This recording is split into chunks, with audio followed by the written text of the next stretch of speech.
안녕하세요. 오늘도 금집사의 간증 팟캐스트에 오신 여러분들 환영합니다. 저는 금집사고요. 오늘의 번아웃 간증 시작해 보도록 할게요. 제목은 노력의 늪입니다. 노력의 늪.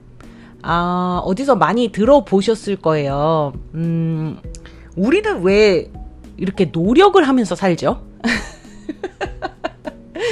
언제부터 이렇게 노력을 하게 된 걸까요? 이 번아웃에 있어서 노력은 되게 중요한 단어인 것 같습니다.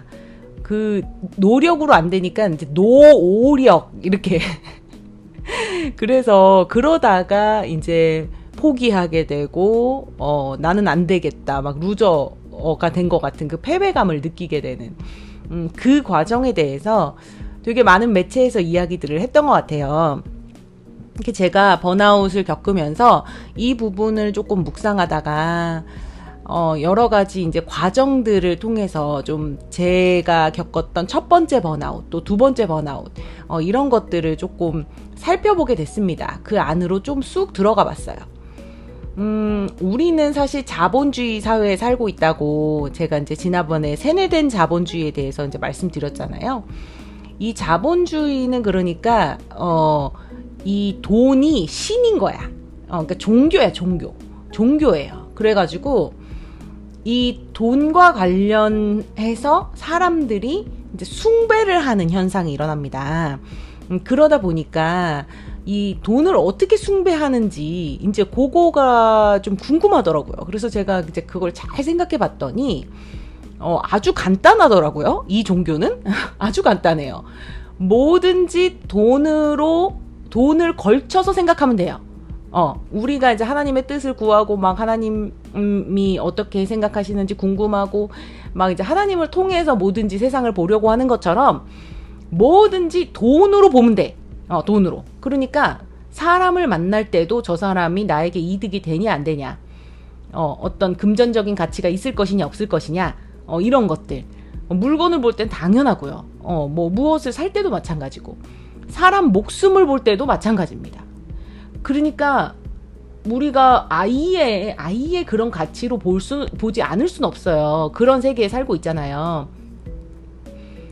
그래서 우리가 이 장사하시는 분들을 보면 이것을 팔아서 얼마간의 이문을 남길 것인가 뭐 이런 얘기를 이제 생각하게 되는데, 제가 그 즈음에 그 재벌집 막내 아들이라는 드라마를 보다가 거기서 그 회장 역할로 나오는 배우의 그 대사를 듣고 제가 굉장히 크게 공감한 그 대사가 있었어요. 그 대사가 뭐였냐면 돈 한 푼을 위해서는 목숨도 아깝지 않은 것이 장사꾼이래요.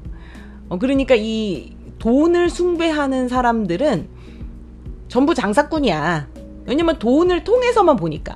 근데 우리가 돈을 통해서 보면 안 되는 것들이 있잖아요. 이런 환경이라든가 하나님께서 창조하신 이 창조 세계라든가 또 하나님의 피조물들, 그죠? 생명들, 그리고 이 사람의 목숨, 뭐 이런 것까지 돈을 통해서 보면 이상한 현상이 벌어집니다. 전혀 이해하지 못하는 주장을 하시는 분들도 간간히 보이잖아요. 그런 것들이 우리가 본래 지어진 대로 살지 못하고 그 다른 종교를 섬기고 있는 거야. 그 우상을 섬기고 있는 거죠. 그러다 보니까 이제 어떻게 됐냐면 그것이 너무 만연해지다 보니까 사람 자체를 돈으로 판단하기 시작했어요. 그래서 돈을 통해서 사람을 보기 때문에 결혼을 하려고 그래도 상대방 배우자를 만나고자 할 때도 일단 돈을 걸고 보는 거야. 그러니까 막 뭘 가졌냐, 뭐 집은 있냐, 부모님은 뭐 하시냐, 이런 걸 보게 되죠. 그러니까 이게 조건부가 될 수밖에 없는 상황이 됐어요. 모두가 그렇게 하니까요. 모두가 서로를 그렇게 바라보고 있으니까요. 이 1인칭으로 돌아와서 나의 입장에서 봤을 때는 나는 나를 증명해야 돼. 그래야 상대방이 나를 그 증명한 그 어떤 여러 가지 것들로 무슨 집에 사냐, 어떤 동네 사냐, 돈은 뭐 얼마나 있냐, 직업은 뭐냐, 이런 걸로 나를 평가하고 판단하잖아요. 그러니까 나는 내 가치를 증명해야 되잖아. 그런 상태에 놓인 겁니다, 우리가. 그래서 노력이라는 게 등장을 하게 되는 거죠. 노력의 등장 배경을 좀 말씀드렸어요. 노력하면은 또 제가 장난이 아닙니다, 여러분. 제가 굉장히 극단적인 사람이잖아요.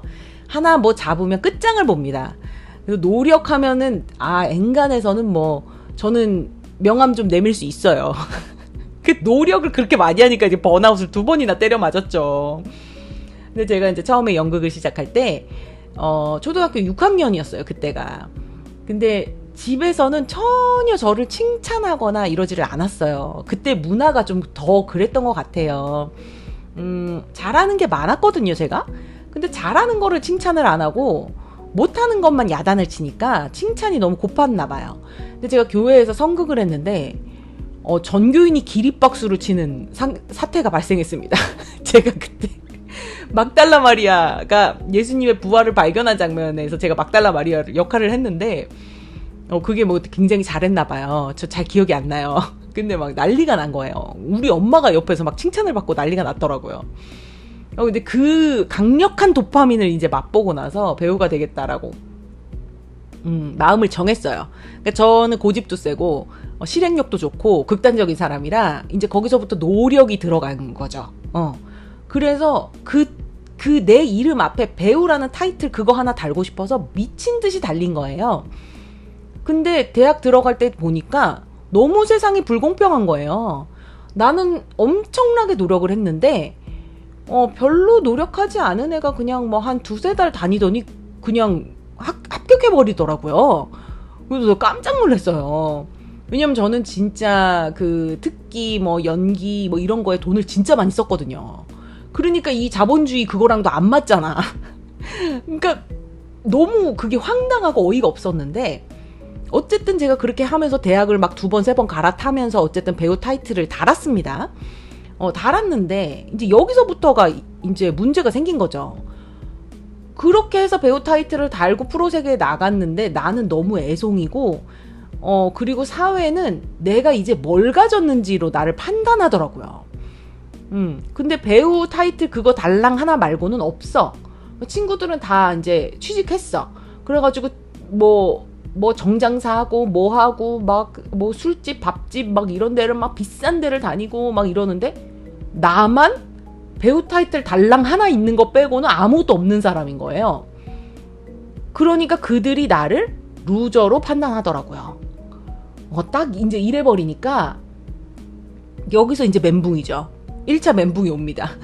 그 노력은 아무 힘을 발휘를 못했어요. 나는 나의 가치를 증명할 수가 없는 거예요. 근데 보통 사회 초년생들이 여기에서 이제 그 벽을 만나기 시작하거든요. 다 비슷합니다. 뭐 제 친구들도 저에 비해서 자기네들이 뭔가 승자인 것 같았겠지만 또 다른 사람들에 비하면 자기네들 또 패자거든요. 그러니까 여기에서 이제 갈림길에 서게 됩니다. 나는 이렇게는 못 산다. 내가 생각했던 삶은 이게 아닌데? 라고 하는 사람과 모두가 그렇다니까 나도 그렇게 해야 되나 보다 하고 달려가는 사람. 이렇게 두 길로 나눠지는 것 같아요. 그런데 저는 달려가는 사람 쪽에 선택을 했어요. 마음으로. 그러면서 가진 게 없으니까 더 가지겠다고 이제 아등바등 하면서 달려가다가 이제 번아웃을 만난 거죠. 우리가 대단한 걸 원한 건 아닐 거예요. 우리는 평범하게 살고 싶었어요. 그죠? 그저 평범하게 먹고 사는데 문제 없이 이렇게 생각한 것이 우리의 생각들인데 사회가 우리를 그렇게 판단하기 시작하니까 내가 사회에서 자꾸 가치를 증명해야 돼. 그러니까 그 돈의 기준으로 나를 보는 거야. 돈을 통해서 나를 보는 거야. 그러니까 나는 계속 루저야. 계속 뭘 가져도 루저야. 굉장히 웃기지 않아요? 이 차를 샀어.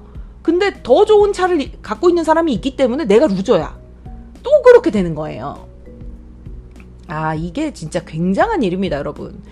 그러니까 돈이라는 우상을 숭배하는 이 사회에서 서로를 돈으로 바라보기 때문에 그것을 통해서 바라보기 때문에 그 가치관으로만 판단할 수 있는 거예요. 서로를.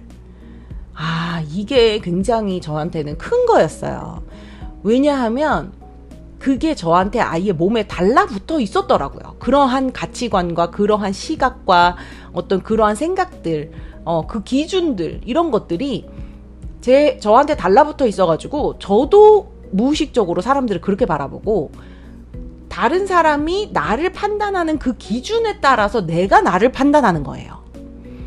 그러면 여기서 이제 의문이 생기죠. 우리는 크리스찬이니까. 그러면 주님, 세상이 저를 이렇게 판단하는데 주님은 도대체 왜 저를 사랑하신다는 거예요? 이제 이렇게 되는 거예요. 왜냐하면은 세상이 나를 보는 그 판단 기준에서 봤을 때 엉망진창이야. 말도 안 돼. 가진 것도 없고 하나도 없어. 이름도 없고 뭐도 없고 차도 없고 집도 없고 아무것도 없어. 근데 그래서 너는 완전 루저야. 근데 왜 주님은 나를 위해서 십자가에서 죽으신 거지?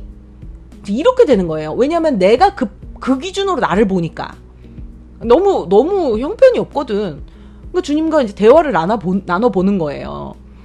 주님, 저는 이름도 없는데요? 저는 가진 것도 없는데요? 저는 완전 루저예요. 근데 왜 저를 위해서, 왜 저를 사랑하신다는 거예요? 저는 아무것도 없는데? 이제 이렇게 되는 거죠. 우리가 죄인인 것을 깨달아서 우리가 자격이 없다라고 고백하는 것과 이 자본주의의 그 돈의 시각으로 나를 바라보면서 내가 루저라고 생각하는 거는 완전히 다른 문제입니다. 죄인으로 깨달았기 때문에 하나님의 십자가의 은혜가 너무너무 충만해지는 것은 이거는 아주 당연한 루트예요. 왜냐면 우리가 죄인이라는 것, 그리고 죄를 품고 있는 것 때문에 복음이 더 선명해지는 거거든요. 근데 돈을 우상으로 삼고 사는 사회의 모든 사람들이 바라보는 시각으로 나를 그대로 바라보는 건 그건 안 돼. 그거는 하나님께서 창조하신 나를 인정하지 않는 거니까. 거기에서 문제가 생깁니다. 근데 주님이 뭐라 그러시냐면 너를 사랑해. 네 모습 그대로 사랑해. 여기에서 이제 충격이 오는 거죠. 여러분, 제가 번아웃에 1차 번아웃이 이게 배우가 되기 위해서 좀 더 잘난 배우가 되기 위해서 사회가 기대하는 배우가 되기 위해서 막 그렇게 달리다가 진짜 완전히 꼬꾸라져가지고 주님을 만난 이제 사건이 그게 이제 1차 번아웃에 주님을 만난 일이에요. 그때 주님께서 저에게 네 모습 그대로 사랑한다라고 말씀하셨을 때 제가 진짜 영혼이 다 터져 나갈 것 같더라고요. 한 번도 들어본 적 없어요. 그런 얘기는. 왜? 부모님으로부터도 나는 쓸모를 증명해야 했어. 이 사회는 계속 나에게 쓸모를 증명하래.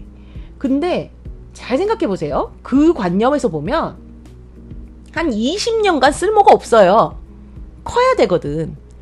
그 다음에 20년, 20살 그 언저리부터 한 40대, 50대까지 이제 쓸모를 증명해. 그러다가 또 노년기가 되면 또 쓸모가 없어. 그러면 그 쓸모없는 기간은 도대체 어떻게 해야 되는 거예요? 그것 때문에 너무 좌절하고 너무 절망해서 진짜 늪으로 빠져드시는 분들이 너무 많잖아요. 아주 극단적인 경우는 아이들한테까지도 쓸모를 증명하라고 하잖아요. 쓸모라는 말 자체가 우리를 부품으로 본다는 거잖아요. 우리가 서로를 부품으로 보고 있어요. 근데 하나님은 그 얘기 하지 않으셔요. 우리를 쓸모로 보지 않으십니다. 존재 그 자체로 사랑한다고 하셨어요. 이게 뭘로 증명이 됐냐면 십자가로 증명된 거예요. 왜냐면 내가 나를 막 쓸모없는 존재, 이 사회에서 인정받지도 못하는 존재, 언제나 루저인 그런 존재로 나를 바라보면서 주님께 그렇게 여쭤보면 주님은 이렇게 얘기하시죠. 내 목숨과 너를 맞바꿨다. 이렇게 얘기를 하시죠. 아니, 주님이, 그러니까 사실은 진짜 이건 말도 안 되는 얘기야. 하나님이 육신을 입고 오셔가지고 자기 목숨을 버려가지고 나라는 존재랑 맞바꿨대. 나 대신 죽으셨대. 이거 사실 말도 안 되는 얘기. 진짜 믿기 힘든 얘기인 거예요. 그러니까 못 믿는 사람들이 많은 거죠. 근데 나를 살리려고 본인 목숨을 버리셨대. 이거만한 증명이 어디 있나요? 이 사랑을 증명하는 데 있어서 이거만한 증명이 어디 있어? 목숨을 버리셨는데. 그러니까 가치로 따지자면 나는 예수님의 목숨이야. 근데 그거만한 가치가 어디 있어? 뭘 더 증명해? 그죠? 증명할 게 없어요, 이제 더 이상. 십자가로 이미 증명이 됐어. 거기서 다 끝났다고. 근데 뭘 자꾸 증명하라는 거야. 아, 이 깨달음. 제가 여기서 이제 뻥 하고 터졌습니다. 십자가로 증명된 존재야, 나는. 근데 나만 그래? 아니요. 그대도 십자가로 증명된 존재. 예수님의 목숨들이 막 걸어다니고 있는 거야, 지금. 와, 이거를 느끼면 정말 나뿐만 아니라 우리가 만나는 그 모두가 다 예수님의 목숨이라고 생각하면 우리가 쓸모 무쓸모 이딴 얘기를 할 수가 없는 것 같아요. 어디 쓸모를 얘기를 하고 있어. 이거 이상의 가치가 어디 있어. 아, 정말 살짝 흥분했네요. 아, 제가 정말 이 기록을 다시 읽고 그때의 감정을 떠올리니까 너무 막 뜨거워집니다. 여러분, 우리는 십자가로 증명된 존재예요. 그 이상의 증명은 없어요. 증명하려고 노력하는 거 이제 그만해야 돼요. 네, 그래서 번아웃이 옵니다. 노력을 하는 이유는 증명을 하려고 하는 거고요. 그 증명을 통해서 돈의 안경을 쓴 사람들이 나를 볼 때 저 사람 대단하네. 그것 때문에 하는 거거든요. 그러한 증명은 아무 필요가 없어. 왜냐하면 그 사람 나보다 더 많이 가진 다른 사람을 보면 또 내가 루저가 되니까. 그 룰이야, 계속. 그러니까 그 루저가 되고 싶지 않아서 계속 노력해서 노력의 늪으로 들어가는 거예요. 그러다가 번아웃이 오는 거고. 이 번아웃에서 벗어나는 길은 십자가에서 죽으신 예수님의 목숨이다, 내가. 나는 예수님의 목숨과 맞바꿔진 존재야. 그렇기 때문에 그 어떤 증명도 필요 없다. 라는 것을 정확히 하는 것이 정말 중요한 것 같습니다. 제가 그렇게 벗어났습니다. 실제로. 예수님과 맞바꿔진 존재라는 이 말은요. 그 무엇으로도 대체할 수 없어요. 대체할 수 없어요. 우리가 모두 다 똑같이 예수님과 맞바꿔졌기 때문에 그럼 다 거기서 거긴 거 아니야? 아니에요. 한 명 한 명 예수님께서 다 증명하셨어요. 한 명 한 명. 그렇기 때문에 더 이상 증명하지 않아도 됩니다. 이거 정말 확실하게 진짜 단호하게 선포하고 싶어. 극단적으로 아주. 극단적으로 그러지 맙시다. 이렇게 하고 싶습니다. 여러분, 우리가 이 증명해야 되는 사회, 쓸모와 쓸모 없음, 뭘 가졌냐 이런 걸로 판단하는 사회. 우리 크리스찬들은 더 이상 그런 사회에 살지 않습니다. 왜냐면 우리는 세상에 있으나 세상에 속하지 않은 자들이에요. 하나님 나라에 살잖아요. 하나님의 통치를 받잖아요. 그거의 가장 큰 값어치가 십자가잖아요. 그거 외에는 없어요. 그거 외에 하나님 나라에서 더 이상 가치를 증명해야 되는 일은 없습니다. 그러니 우리가 세상에 속하지 아니하고 하나님의 나라에 사는 하나님의 자녀, 하나님의 피조물, 그것을 우리가 더 크게 품으면 세상의 것이 정말 먼지와 같이 변하는 그런 은혜가 있을 것입니다. 오늘은 노력의 늪이라는 이야기를 좀 해봤습니다. 여러분, 제가 1차 번아웃에서도 2차 번아웃에서도 같은 루트를 반복했어요. 그게 제 눈에 씌워진 그 판단의 기준, 요런 것들 때문이었어요. 그 안경을 벗어버려야 돼요. 그걸 벗어버려야 진짜로 하나님 나라에서 살 수가 있겠더라고요. 제 이야기가 조금 도움이 되셨으면 좋겠습니다. 그래서 이제 우리 나 자신을 그렇게 보는 것, 남을 그렇게 보는 그 판단의 기준 벗어버리고 진정한 하나님의 자녀로서 오늘을 살아가는 우리가 되었으면 좋겠습니다. 제 간증은 오늘은 여기까지고요. 번아웃 간증은 항상 무겁지만 또한 신나기도 합니다. 여러분, 우리에게 희망이 있고 소망이 있어요. 예수님이 소망이시잖아요. 그래서 더욱더 힘차게 나아갈 수 있는 것 같습니다. 저는 다음 간증으로 돌아올게요. 여러분, 안녕.